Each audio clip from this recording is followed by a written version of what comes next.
सभी दोस्तों, मैं इंग्लिश पढ़ाने जा रहा हूँ आपको। एक्टिव पैसिव वॉइस पढ़ाने जा रहा हूँ मैं आप लोगों को। ज़्यादा से ज़्यादा वीडियो को देखिए, लाइक एंड सब्सक्राइब कीजिए। जैसे हम पढ़ रहे थे, हम पढ़ेंगे वॉइस। वॉइस कौन सा? एक्टिव को पैसिव में बदलना और पैसिव को एक्टिव में बदलना, ये चीजें हम पढ़ेंगे। इसके दो पार्ट होते हैं, एक्टिव और पैसिव। एक्टिव और पैसिव मतलब इन दोनों को हम पढ़ेंगे। इनके अनुसार हम देखते हैं, क्योंकि इसको इसमें बदलेंगे और इसको इसमें बदलेंगे, तो धीरे धीरे हम ये चीजें सीखेंगे। और आगे इन चीजों के बारे में बताऊंगा कि आपको इनको कैसे बदलना है। ये टेंस के अनुसार चलता है। अभी हमने टेंस टॉपिक खत्म किया है, उसके बाद में अपने को एक्टिव पैसिव चलाना अनिवार्य था, क्योंकि ये उन्हीं टेंसों की वर्बों से मिलकर बना होता है। तो इसलिए मैंने एक्टिव पैसिव टेंस चलाए हैं। तो सबकी नज़र बोर्ड पे होनी चाहिए। ज़्यादा से ज़्यादा इन चीज़ों के बारे में आपको आपकी नज़र बोर्ड पे होनी चाहिए। सबसे ज़्यादा इन चीज़ों की तरफ कैसे हो इसकी तरफ ध्यान। तो मैं आपको ये चीज़ें पढ़ाने जा रहा था। तो अब इधर क्या होता है, इसमें वॉइस का अर्थ में होता है वाच्य, पैसिव का अर्थ होता है क्रमवाच्य, एक्टिव का होता है कर्तवाच्य।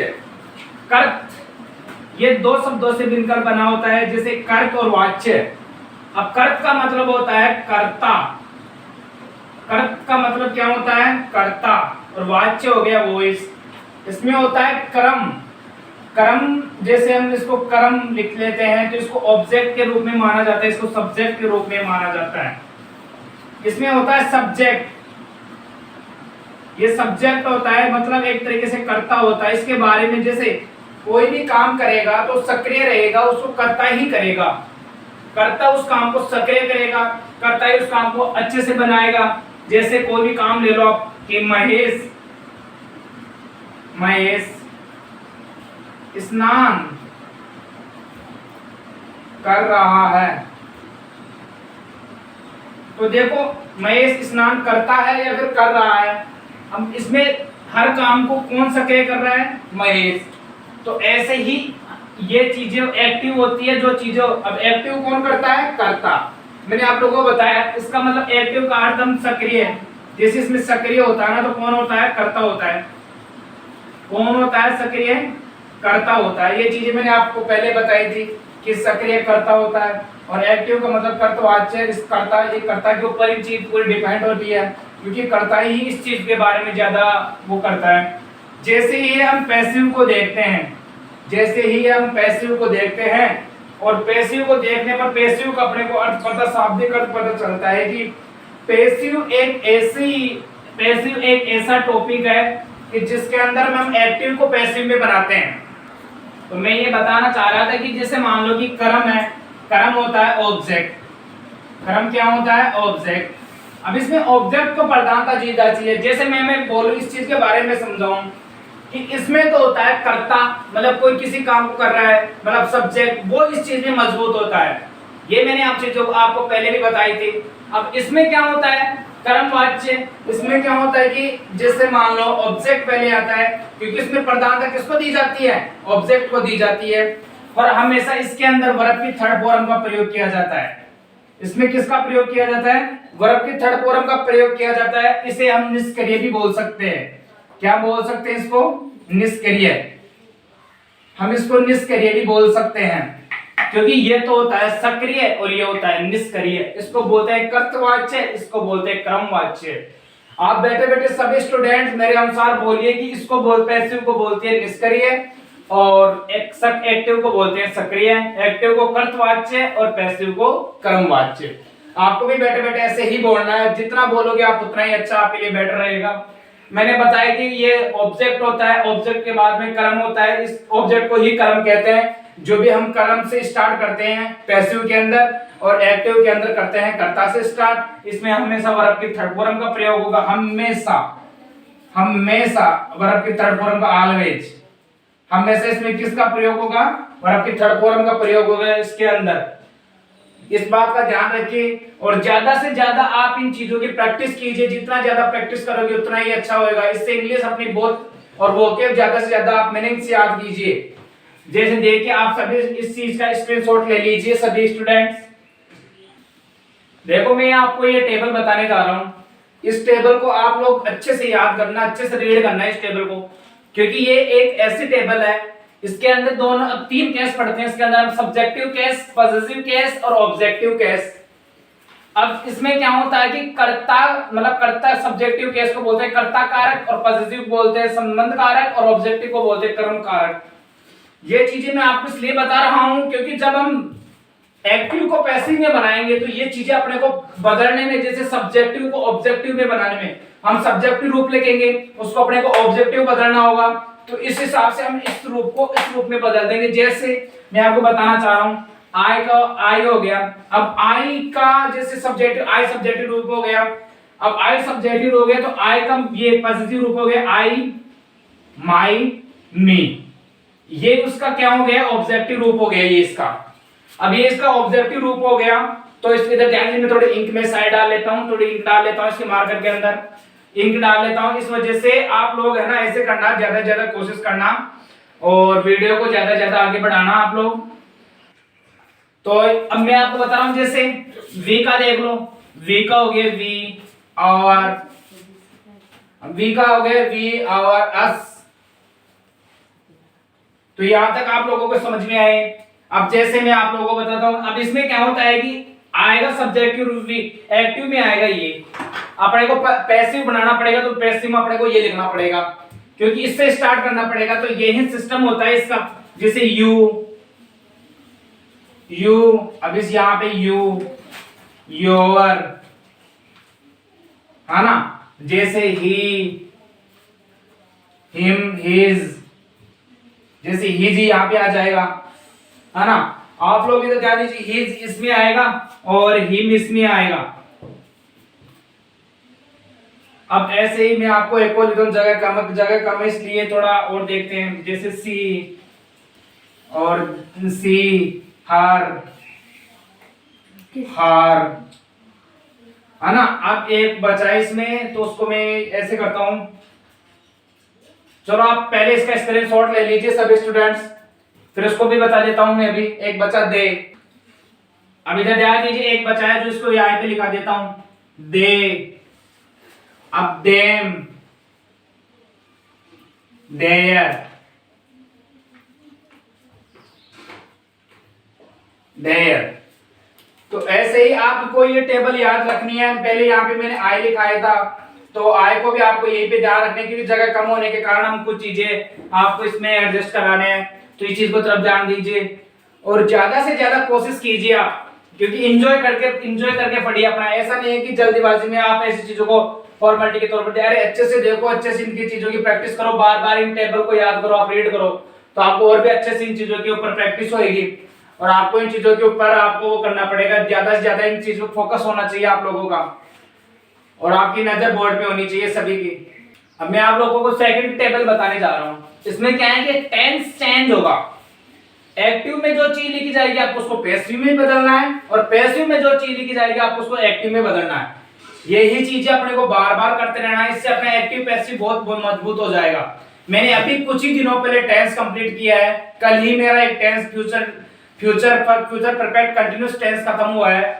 उसी के अनुसार उसके बाद में मैंने इसलिए चेंज कराया है क्योंकि इसलिए ये टॉपिक चलाया है क्योंकि इसमें टेंस का 95% पार्ट टेंस का होता है इसके अंदर, क्योंकि ये टेंस पे ही डिपेंड होती है। जब तक हम टेंस नहीं सीखेंगे, अपने को टेंस का सूत्र नहीं पता होगा, तब तक हम इस पैसिव वॉइस को ज्यादा हम कुछ ही नहीं सीख पाएंगे। हम ऐसे ही सीख पा सकते हैं कि हाँ इसको ऐसे चेंज करते हैं, पर अपने को यही नहीं पता होगा कि पास्ट कंटिन्यूअस क्या होता है, प्रेजेंट कंटिन्यूअस क्या होता है, प्रेजेंट सिंपल क्या होता है, इसको किस चेंज में चेंज करते हैं। तो ऐसे अपने को पता होना चाहिए। अब जैसे इसके अंदर देखते हैं, इसके अंदर मैंने आप लोगों को बताया था पहले सब्जेक्ट आएगा। ये तो मैंने आप लोगों को बताया, इसमें शॉर्ट में लिख देता हूँ। वर्ब के फर्स्ट फॉर्म का प्रयोग होगा इसके अंदर, जैसे एस या ईएस, एस या ईएस।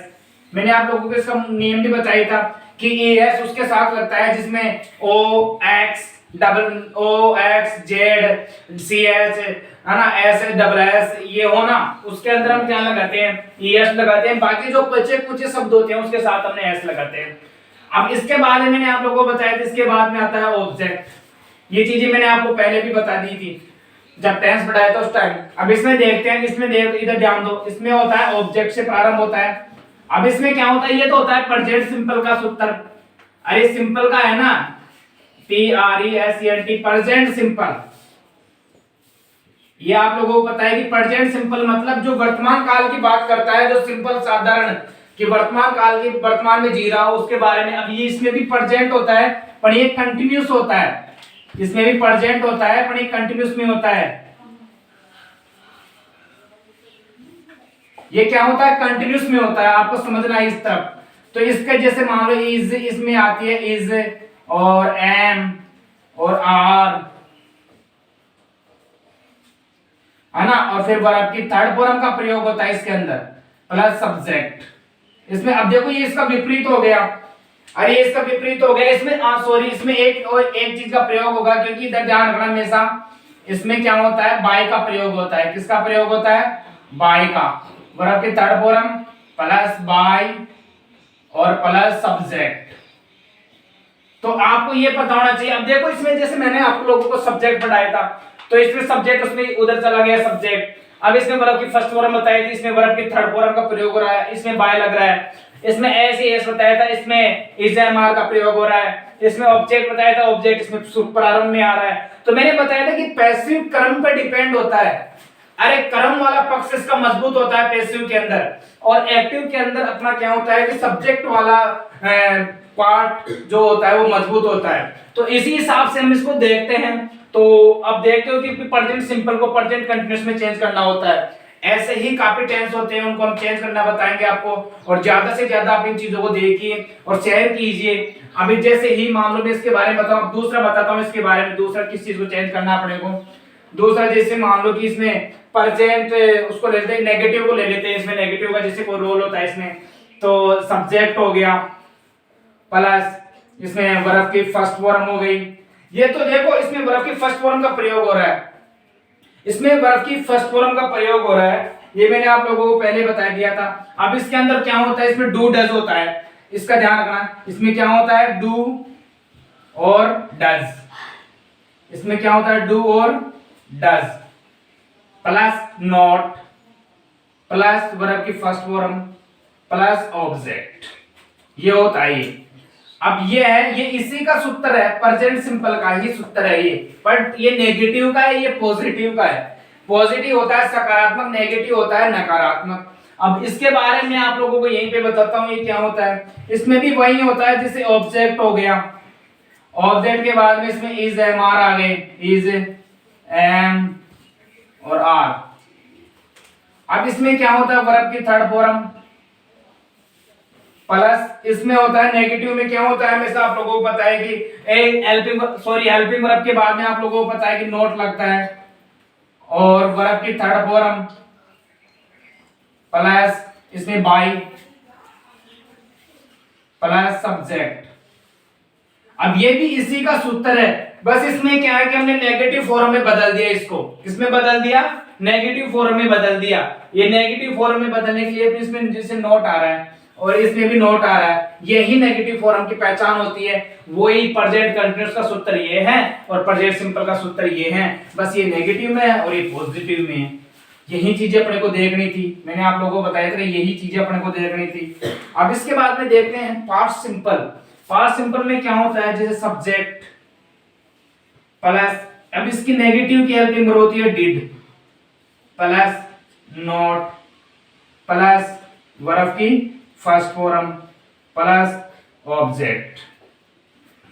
ये मैंने आप लोगों को पहले भी बताया था किसमें ये होता है, बट इसमें जैसे मान लो मैं इसका 1 मिनट पहले इसका हम वो ले लेते हैं, सिंपल वाला लेते हैं, पास्ट सिंपल वाला सूत्र ले लेते हैं। इसमें पास्ट सिंपल वाला ये भी बताएंगे, पास्ट सिंपल वाला लेते हैं। इसमें आता है वर्ब की सेकंड फॉर्म, इसमें वर्ब की सेकंड फॉर्म का प्रयोग किया जाता है, और इसमें होता है ऑब्जेक्ट। ये आप लोगों को मैंने बताया कि टेंस पढ़े थे उस टाइम बताया था कि वर्ब की सेकंड फॉर्म का प्रयोग होता है, इसको बोलते हैं पास्ट सिंपल। Fast simple. ये हो गया फास्ट सिंपल हो गया।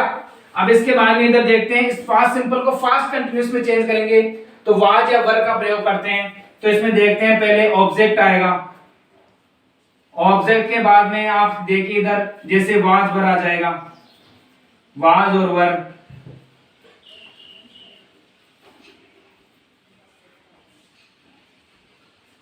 वाज वर आ गया।